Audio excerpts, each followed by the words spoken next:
Assalamualaikum warahmatullahi wabarakatuh. Perkenalkan, nama saya Endang, NIM 22650061. Di sini saya akan menjelaskan tentang keamanan komputer. Untuk mempersingkat waktu, kita mau saja pada materinya.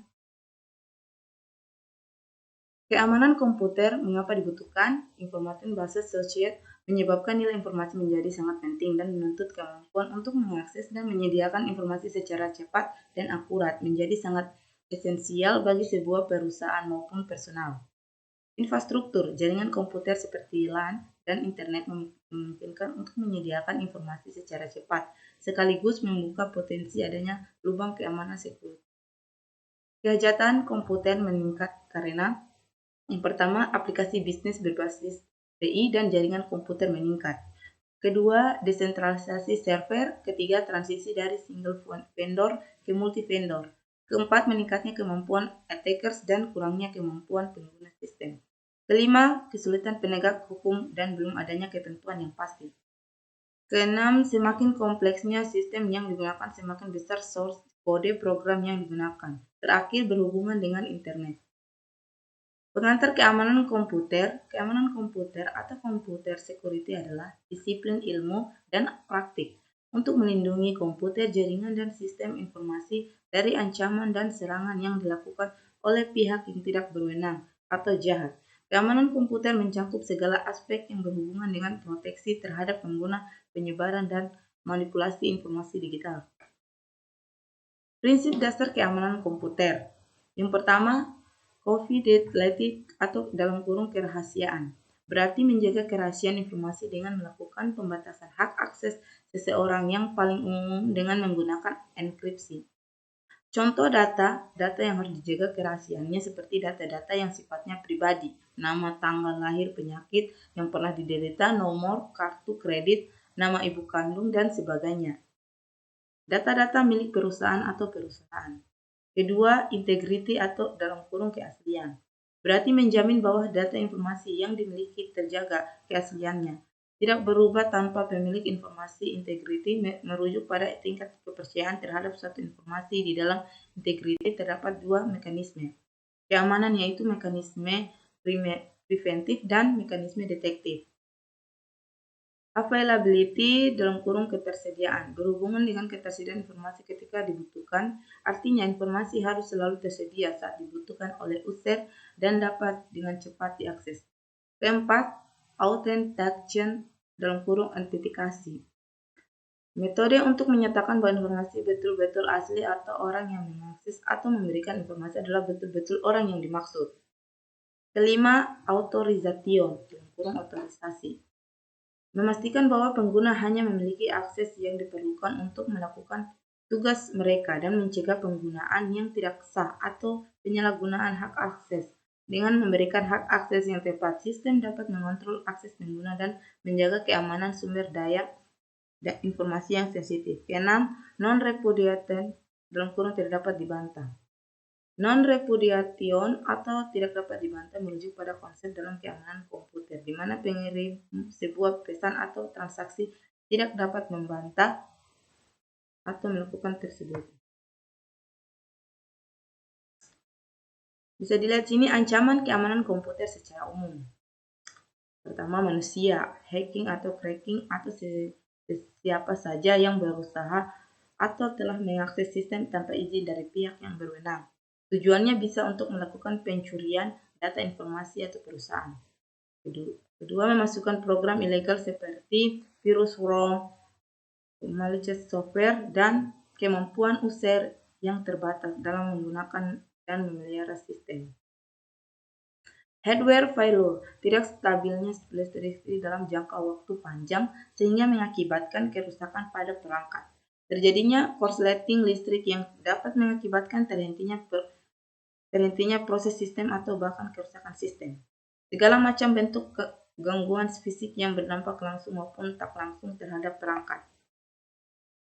Ketiga, software failure, adanya kesalahan pada sistem operasi. Kedua, adanya kesalahan saat mengupdate program, uji coba program yang tidak memadai sehingga menyisakan error pada perangkat guna.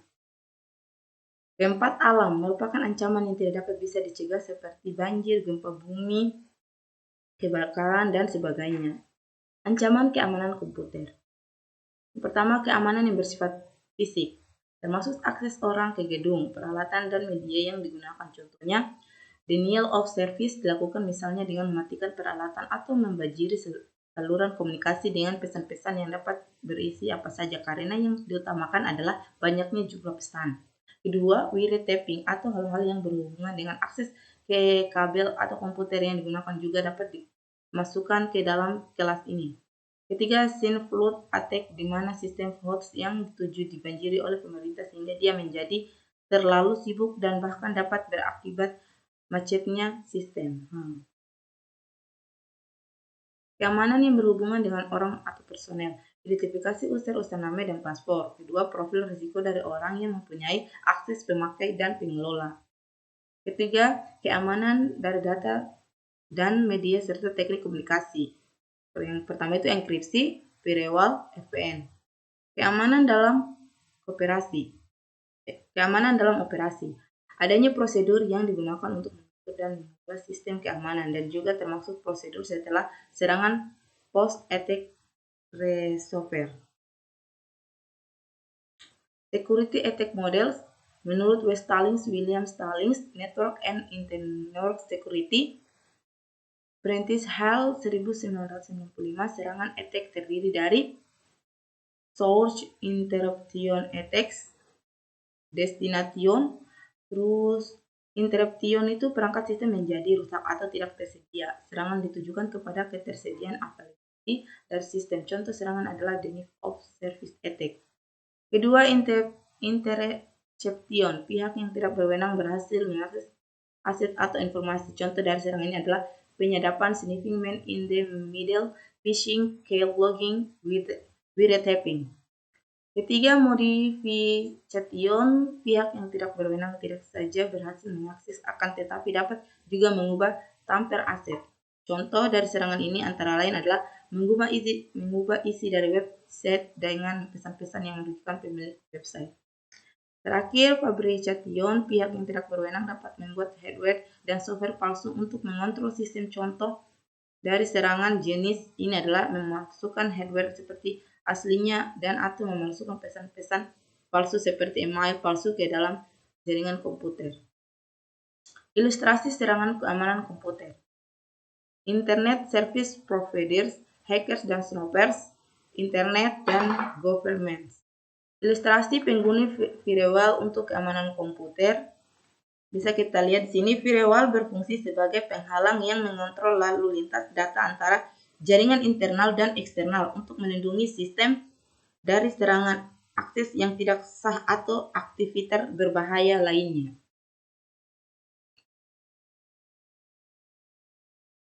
Ilustrasi penggunaan VPN untuk keamanan komputer. VPN atau Virtual Private Network berfungsi untuk menjaga diakan koneksi yang aman dan terenkripsi melalui jaringan publik seperti internet, dan ini memungkinkan kita atau pengguna untuk mengakses internet secara pribadi dan aman dari lokasi manapun serta menyembunyikan aktivitas online internet dari penyadap dan pihak yang tidak sah.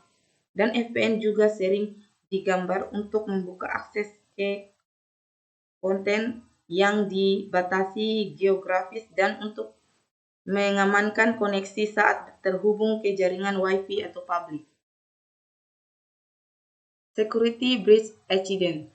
Yang pertama, SolarWinds Supply Chain Attack 2020, serangan cyber ke SolarWinds, sebuah perusahaan perangkat lunak yang memproduksi alat manajemen jaringan dan infrastruktur TI. Kedua, Facebook Cambridge Analytica skandal 2018. Ketiga, Capital On Data Breach 2019. Keempat, Marriott International Data Breach 2018. Kelima, Equifax dan Data Breach 2017. Keenam, Umber Data Breach 2016. Terakhir, Yahoo Data Breach 2013 sampai 2014.